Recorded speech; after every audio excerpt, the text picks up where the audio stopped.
लेकिन एक और बड़ा अपडेट, जहां पे कनाडा के साथ बिगड़ते राजनीतिक रिश्तों का कारोबारी रिश्तों पर तत्काल असर पड़ने की संभावनाएं कम है। सूत्रों के मुताबिक कनाडा के साथ कारोबारी मोर्चे पर तत्काल कोई सख्त कदम उठाने की संभावना नहीं है। इस खबर पर और ज्यादा डिटेल लेते हैं। हमारे साथ लक्ष्मण रॉय मौजूद भी हैं ये तमाम डिटेल के साथ। लक्ष्मण जी, आज सुबह से ये बज़ बना हुआ है कि तमाम कनाडा पेंशन फंड जो है वो शायद कुछ माल बेच रहे हैं, कुछ अलग अलग स्टॉक्स को लेकर भी। ये बज़ के बीच में स्टॉक्स में प्रेशर भी है। क्या डिटेल है आपके पास? देखिए, दरअसल इसी बज़ के बीच में हमने ये पता करने की कोशिश की सरकार के सूत्रों से कि आखिर कनाडा के साथ जो राजनयिक रिश्ते बिगड़ रहे हैं उसका दोनों देशों के बीच कारोबारी रिश्ते पर क्या कुछ असर पड़ सकता है। क्योंकि पहले हमने देखा था कि चाइना के साथ रिश्ते बिगड़े थे तो सरकार ने कारोबारी रिश्ते पर कई सारी सख्ती की थी। बहुत साल पहले यूएस के साथ भी ऐसा हुआ था, तो क्या कनाडा के साथ भी ऐसा होगा? तो यहाँ पे जब हमने सूत्रों से बात की, संबंधित अधिकारियों से बातचीत की, तो उन्होंने जो मुझे बताया उससे ये सेंस मिल रहा है कि तत्काल, जी हाँ शब्द इस्तेमाल कर रहा हूं, तत्काल दोनों देशों के बीच कारोबारी रिश्ते के मोर्चे पर कोई भी सख्त कदम उठाने की तैयारी में सरकार नहीं है। या फिर इसको दूसरे शब्दों में कहें कि भारत और कनाडा के बीच कारोबारी पहलू पर भारत सरकार की तरफ से कोई सख्त कदम तत्काल उठने की संभावना नहीं है। फिलहाल सरकार वेट एंड वॉच की स्थिति में है।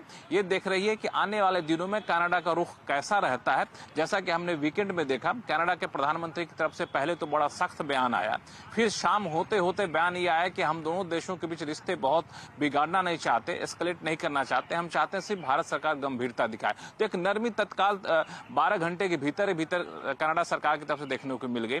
लेकिन दोनों देशों की तरफ से, पहले कनाडा की तरफ से भारत के राजनयिक को निकाला गया, अब भारत की तरफ से कनाडा के राजनयिक को निकाला गया, तो स्थिति तनावपूर्ण बने हुए हैं। लेकिन ये तनावपूर्ण स्थिति सिर्फ और सिर्फ राजनीतिक रिश्ते तक ही अभी सीमित है। और ये दोनों देशों के बीच कारोबार के लिहाज से देखें तो एक्सपोर्ट इंपोर्ट $4 बिलियन का एक्सपोर्ट होता है तो $4 बिलियन का इंपोर्ट होता है। भारत से Canada consumer goods, garment, engineering goods का एक्सपोर्ट होता है तो भारत में कनाडा से फॉसिल फ्यूल, फर्टिलाइजर, कोक जैसे सामान वहां से इंपोर्ट होते हैं। लेकिन उससे ज्यादा बड़ी बात यह है कि भारत में 600 से ज्यादा कंपनियां, जिसमें बॉम्बार्डियर भी शामिल हो, कनाडा की हैं, जो भारत में अपने अपने अच्छे प्रेजेंस, अच्छे निवेश कर चुकी हैं। भारत की टीसीएस, इन्फोसिस, विप्रो जैसी 30 से ज्यादा कंपनियां हैं जो कनाडा में अपने निवेश कर चुकी हैं, वहां रोजगार देती हैं। दोनों देशों के बीच एफडीआई बहुत नगण्य है। तो कारोबारी मोर्चे पे कोई सख्त कदम उठता भी है तो नॉन टैरिफ बैरियर जैसे उठेगा, लेकिन अभी नहीं उठ रहा है। अभी कोई इस पर सरकार विचार नहीं करिए, वेट एंड वॉच की स्थिति में। तो दो शब्द जो कि लक्ष्मण जी की पूरे सेंटेंस में क्रूशियल थे। पहला कि तत्काल अभी कोई ऐसा फैसला नहीं लिया जा रहा। दूसरा, वेट एंड वॉच मोड के अंदर है, तो अगर कोई भी स्थितियां खराब होती हैं, सिचुएशन, उसके हिसाब से फैसला लिया जाएगा। लेकिन तत्काल के लिए इसका कोई खास इंपैक्ट आप नहीं मान के चलेंगे। लेकिन ये भारत कनाडा के बीच में जिस बज़ की बात कर रहा था कि भारत कनाडा के बीच राजनीतिक तल्खी के बीच पूरे बाजार की नजर उन कंपनियों पर है जिनमें कनाडा की कंपनियों के निवेश किया गया है। कौन सी ये कंपनियां हैं, क्या है ऐसा अपडेट, इनमें क्या इंपैक्ट हो रहा है, ये सब बातें हर्षदा से हम जान लेते हैं। तो हर्षदा, ये सुबह से ही बस बना हुआ है और बहुत सारे कनाडा पेंशन फंड, इनफैक्ट 5-7 तो बड़े प्रोमिनेंट पेंशन फंड्स हैं जो कि इंडिया में इन्वेस्ट करते हैं अलग अलग कंपनीज में। क्या डिटेल आपने निकाली, कौन कौन सी कंपनियां हैं, किस तरह का इंप्लीकेशन है इसका? जो सबसे प्रमुख पैसा आता है वो कनेडियन पेंशन फंड और ओंटारियो पेंशन फंड की तरफ से आता है भारतीय बाजार में। और कनेडियन पेंशन फंड सिर्फ लिस्टेड ही नहीं, कई अनलिस्टेड प्लेयर्स में भी निवेश कर चुका है। तो हमने दरअसल वो सूची आपके लिए निकाली है जो लिस्टेड प्लेयर्स है जहां पर अभी भी कनेडियन पेंशन फंड का निवेश है। इसमें से कुछ आपको पुरानी बैंक दिखाई देंगे और कुछ नई लिस्टेड कंपनियां हैं।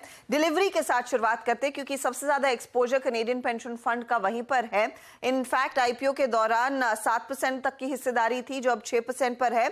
और वैल्यू टर्म्स में आप देखिएगा करीब करीब 1878 करोड़ तक का इन्वेस्टमेंट आया हुआ है।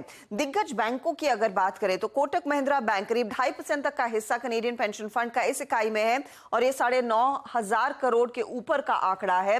इंडस टावर में भी करीब 2-2.25% तक की हिस्सेदारी कनेडियन पेंशन फंड की है, 1085 करोड़ तक इसका वैल्यूएशन है।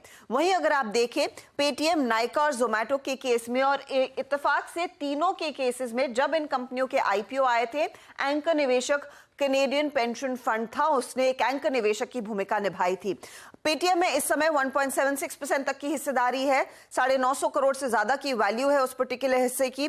नायका में 1.47% तक का हिस्सा कनेडियन पेंशन फंड इस समय होल्ड करता है और जोमैटो में करीब 2.36% तक का हिस्सा होल्ड करता है। वो लगभग 2078 करोड़ तक की वैल्यू है। यही नहीं, यहां पर विप्रो, इन्फोसिस और आईसीआईसीआई बैंक में भी कनेडियन पेंशन फंड का हिस्सा है। जो वैल्यू है वो करीब करीब $12 मिलियन के आसपास की है विप्रो के केस में। इन्फोसिस के लिए करीब 21 से 22 करोड़ के बीच है और आईसीआईसीआई बैंक की भी हिस्सेदारी जो कनेडियन पेंशन फंड की है वो करीब $10 मिलियन पर वैल्यूड है। ध्यान रहे, कनेडियन पेंशन फंड बड़े पैमाने पर दरअसल कई इंफ्रा प्रोजेक्ट्स और कई इंफ्रा कंपनियों में भी लिस्ट यहां पर निवेश कर चुका है। और ओंटारियो यहाँ पेंशन फंड ने भी मेंशन किया था कि वो 2030 तक लगभग 300 बिलियन कनेडियन डॉलर तक का इन्वेस्टमेंट भारत में करते हुए दिखाई दे सकते हैं। ये इनके एम्बिशंस हैं। आज इस खबर पर थोड़ी सी जो हम देख रहे हैं माहौल बिगड़ने का डर था, उसका इंपैक्ट कुछ स्टॉक्स में देखने को मिला है, लेकिन डिलीवरी जहां पर सबसे ज्यादा हिस्सेदारी है कनेडियन पेंशन फंड की, वो स्टॉक पॉजिटिव टेरिटरी में ही कारोबार करता दिखाई दे रहा है। तो ये ओवरहैंग के बीच में यहाँ पर आप कुछ स्टॉक्स में दबाव देख रहे हैं। डिलीवरी को अगर साइड भी रख दें, लेकिन बाकी पूरी स्क्रीन लाल है। जोमैटो में प्रेशर है, पेटीएम में प्रेशर है, even Kotak Mahindra bank, ICICI bank जैसे कुछ नाम है जो कि प्रोमिनेंटली इंडिसेस को दबाव भी दे रहे हैं, तो वहाँ पर इंपैक्ट आता हुआ दिखाई पड़ रहा है। बहुत बहुत शुक्रिया हर्षिता, ये तमाम डिटेल्स हमसे शेयर करने के लिए, और सभी शेयरों पर रिएक्शन भी आपको साफ दिखाई पड़ रहा है। एक ब्रेक का वक्त है, ब्रेक के बाद लौटेंगे और कुछ और स्टॉक्स भी हैं, उनसे भी बातचीत करते हैं। हमारे साथ शिल्पा मौजूद है, उनसे भी चर्चा करेंगे छोटे से ब्रेक के बाद।